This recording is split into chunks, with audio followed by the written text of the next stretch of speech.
Breaking news and a big loss in court for Team Delulu. Literally minutes ago, Judge Lyman in New York ruled on the Wayfarer Party's request to squash subpoenas, and they got a big win. Breaking news, Justin Baldoni just got a big win, meaning Blake Lively got a big... Blake Lively, once hailed as the internet's golden girl, has seen her carefully crafted image with Ryan Reynolds take a major blow. A recent court victory by Justin Baldoni revealed a side of Blake the public never expected. Her attempt to gain sympathy backfired, leading to widespread backlash and a damaged reputation. Instead of support, her narrative collapsed under scrutiny.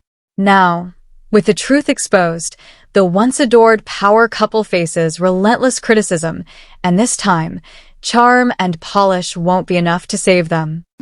They got a big win, not a unilateral win, because the goddess of gaslighting did score a narrow victory as well. Hair care professional wanted all of this information for an over 2-year period.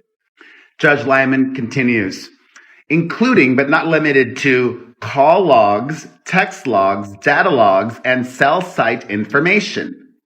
On February 14th, the Wayfarer parties moved to squash the subpoenas as overly broad and invasive. This wasn't just a misunderstanding or a rough patch in Blake Lively's career. It was a full-blown power grab. Lively, once seen as Hollywood royalty, tried to steamroll an entire film production, acting as if she held unchecked authority. What began as a passion project for director Justin Baldoni and Wayfarer Studios quickly spiraled into chaos, all thanks to Blake's relentless push to seize creative control. Behind the scenes, she pulled every trick in the book: backdoor negotiations, pressure tactics, and blatant interference, in a desperate bid to dictate the film's direction. But in a shocking twist, the same moves she used to sideline Baldoni have now left her cornered in court. The legal battle has laid bare the extent of her behind-the-scenes takeover, and Hollywood is devouring every detail. From day one, Blake wasn't content just being the lead actress. With only a vanity title as executive producer, she bulldozed her way into major creative decisions, plunging the entire production into disarray. This wasn't casual input. She reportedly rewrote large sections of the script, controlled costume design, and clashed with the editor, creating an atmosphere so toxic it nearly derailed the entire film. But she didn't stop there. Lively took things even further by replacing the seasoned professionals Baldoni had hired with her own hand-picked team, a new composer, wardrobe designer, and editor. What was intended to be a collaborative project became a one-woman operation, leaving the studio scrambling to regain control while she acted as if she owned the production. Then came the career-killing misstep. In a move so reckless it stunned industry insiders, Blake screened an unapproved rough cut of the unfinished film at a literary event, while it was still in the editing phase. That unauthorized showing not only broke trust with the studio but also served as the final straw, thrusting her into a legal and public relations nightmare. Congratulations. The movie was amazing. Thank you. There were tears in the audience. Amazing. I heard there were even tears on set. Yeah. And Colleen, this story is so personal to you. Tell me why Blake and Brandon were the ones. Blake Lively's unauthorized screening of the film blindsided Wayfarer Studios, and the fallout was immediate and explosive. Not only was this a massive breach of protocol, it directly defied the studio's explicit orders. It wasn't just bold, it was a blatant violation of industry standards that shook her reputation to its core. In Hollywood, early film cuts are guarded like state secrets, especially on high-stakes projects.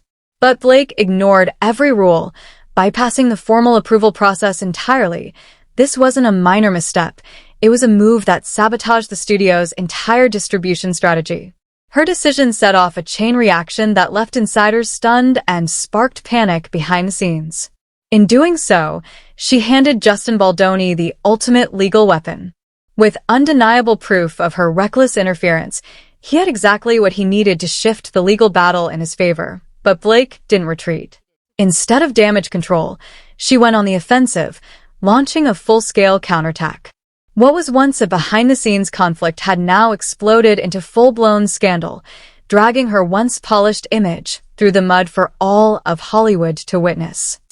But also, you guys, Colleen Hoover just reactivated her Instagram account, and she has apparently deleted all of the photos with Blake Lively. And Ryan Reynolds' school teacher has just reached out to me. Plus, there has been movement in their court case. She asked him herself. Initially, he was just getting involved with this project because of the book, but then she asked him herself to play Ryle in the movie. And things were great until Blake Lively, right? We actually had, and I think we're still trying to pull it in, this old clip of her discussing how amazing Justin Baldoni was, because he didn't just want to take on this book project, but it was important for him to understand the readers and the fans of the book, what it was that they adored about these characters, because he didn't want to disappoint them when he brought this to life. Chris, were we able to pull that in? We can show it later if not. Blake Lively's legal and PR nightmare has spiraled into a full-blown Hollywood scandal, one that's left her once golden image in tatters. In a desperate bid to control the narrative, Lively allegedly went straight to the New York Times, leaking damaging insider details in an obvious attempt to smear director Justin Baldoni and paint herself as the real victim. The timing? Far from coincidental. The bombshell article dropped just as the lawsuit against her was heating up, an apparent move to sway public opinion before things could worsen in court. But the plan backfired spectacularly. Instead of garnering sympathy, the leak only deepened skepticism around her actions. When it came time to face the judge, Lively found herself with zero legal traction. Her team's first move, a plea for a gag order to silence Baldoni's powerhouse attorney, Brian Friedman, was swiftly denied. The court didn't even entertain the idea, leaving Friedman free to publicly dismantle her narrative piece by piece, and that was just the beginning. Lively then attempted to avoid a deposition entirely, hoping to sidestep direct questioning from Baldoni's legal team. That request? Also denied. The judge ordered her to sit for a sworn deposition, opening the door for even more damaging revelations about her aggressive attempt to seize control of It Ends With Us. Reports suggest she didn't just offer input. She pushed seasoned professionals out, hijacked the creative process, and screened an unauthorized rough cut at a literary event without studio approval. The courtroom defeats kept piling up. With the gag order denied, Brian Friedman was free to speak openly, and he didn't hold back. He labeled Lively's accusations as strategic and dishonest, and with the court's green light, he's now fully empowered to keep tearing her claims apart, publicly and relentlessly. Hollywood, always attuned to scandal, has taken notice. Studios aren't just wary, they're actively distancing themselves. It's not just the lawsuit itself, it's how she handled it. No studio wants to invest millions into a project only to watch its lead actress stage a behind-the-scenes coup that derails the entire production. And now, things are getting even messier. Ryan Reynolds is officially entangled in the fallout. Long viewed as one of Hollywood's most bankable and beloved stars, Reynolds is now facing scrutiny of his own. Insiders claim he wasn't merely a bystander in this drama. He was allegedly backing Lively's takeover from behind the scenes. Some speculate that the couple saw this as a power play, potentially laying the groundwork for a sequel they could fully control. But that quiet influence has now become a liability.